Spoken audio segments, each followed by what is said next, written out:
and I'm answering my lovely sister Mary on the question of whether or not pagans can celebrate Christmas, and is it sacrilege to do so. I believe that, yeah, pagans can definitely celebrate Christmas. I actually know of a lot of secular people and atheists celebrating Christmas, and that's actually kind of a hard thing to kind of put into perspective, because Christmas, the actual name, obviously, is celebrating the birth of Christ, the Son of God. I'm gonna sneeze. Sorry, I had to sneeze. Okay, now, what I was talking about was the Son of God, Jesus Christ. If you're celebrating that, I mean, technically, if you actually look at Christianity and the Abrahamic God as being another pantheon, very much akin to, say, the Egyptian pantheon or the Greek one, if you see the Christian pantheon as being its own thing, technically there's no problem with that. Because actually a lot of the traditions of Christmas actually do come from pagan traditions that existed long before the actual Christian religion came along. As many of you know, back in that time, Christians were persecuted.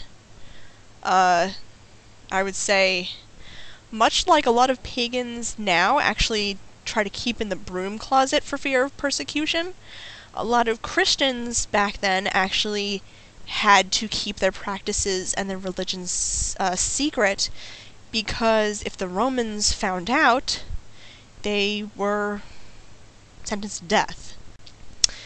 Anyway, the Christmas trees, I believe that tradition was, since the tree is an evergreen and is green all year, it was a reminder that spring would be coming back, so some pagans would decorate them, and this is not necessarily like in Christian time, like in the Roman times, but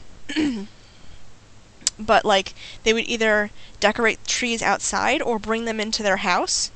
Another big thing that Christians do that is a pagan thing is lighting a lot of candles, or even having fake candles in a house, because pagans celebrate the sun coming back, the light of the sun coming back, because, as you know, the winter solstice is the longest night of the year, where it's darkest it's like the darkest day of the year. And then after that, the days get a little longer. So the light of the candles symbolized the light of the sun returning. Christians took this as the Son of God returning. So instead of being S-U-N, it was S-O-N, the Son. Gosh. There's so much like pagan tradition in modern Christian Christmas traditions. It's really kind of funny. Like, Santa Claus, even though he was a figure of Saint Nicholas, and what this nice Christian man did, and there's like a lot of lore of Santa Claus, as you guys know, in Kris Kringle. But Santa, his outfit is based on, I believe, is very Nordic, and the character of Santa Claus is also very loosely based on that of the Holly King. One of the pagan traditions, not pagan tradition, but like lore, is that of the battle between the Oak King, who symbolized like spring, and the Holly King, who symbolized like winter. And if you look up the Holly King, you will find pictures of a white bearded man, usually covered in holly. Sometimes he does wear a very Nordic cap. Basically is Santa Claus. The whole reindeer thing, antlers, kind of like the horned god, who, by the way, is not the devil. He's usually associated with, like, Celtic deities such as Cernunnos or Herne the Hunter. There's so much. Mistletoe is a Norse thing. If you look up Baldur, who I believe was the god of light in Norse mythology. I'm still I'm kind of looking up Norse stuff because I've been having a thing with Loki lately. So I've been looking up a lot of stuff on Loki. Loki actually persuaded one of the gods, I forget who, because I'm still looking up some of the Norse stuff. I'm still trying to get it down. I'm new to Norse mythology. Baldur was like allergic to mistletoe, and Loki persuaded another god to hit Baldur with the mistletoe, with like an arrow made of mistletoe, I believe, and killed Baldur. So mistletoe has, that association to light. And mistletoe was also, the tradition of kissing under the mistletoe that started also with Norse lore. Gosh, what else?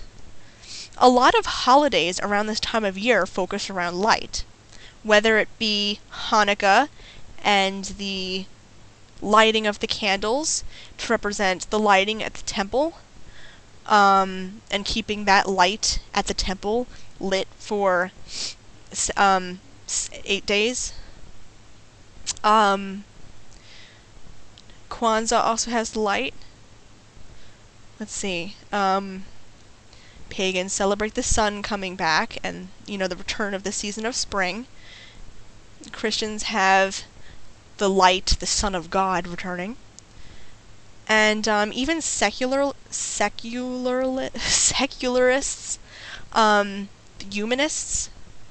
humanists are very secular. A lot of them actually do celebrate Christmas because, as everybody's aware, Christmas is, at least nowadays, more associated with sharing time with family and friends.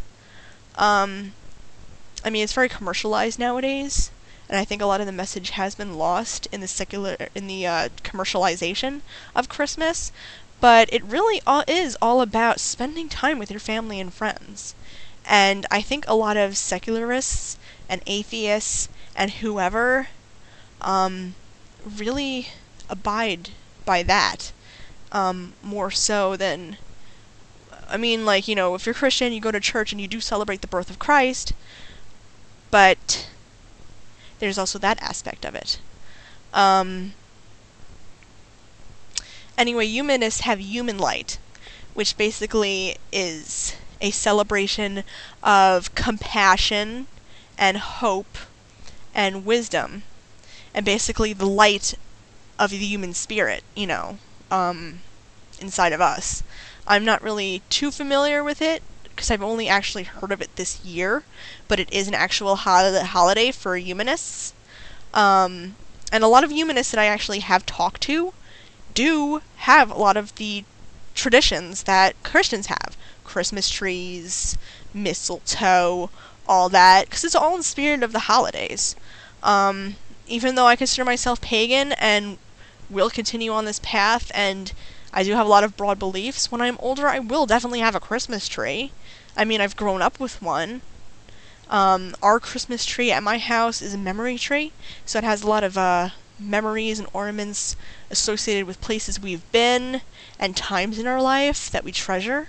So why not have that from when I'm older? And even at Christmas, I do go to church with my family.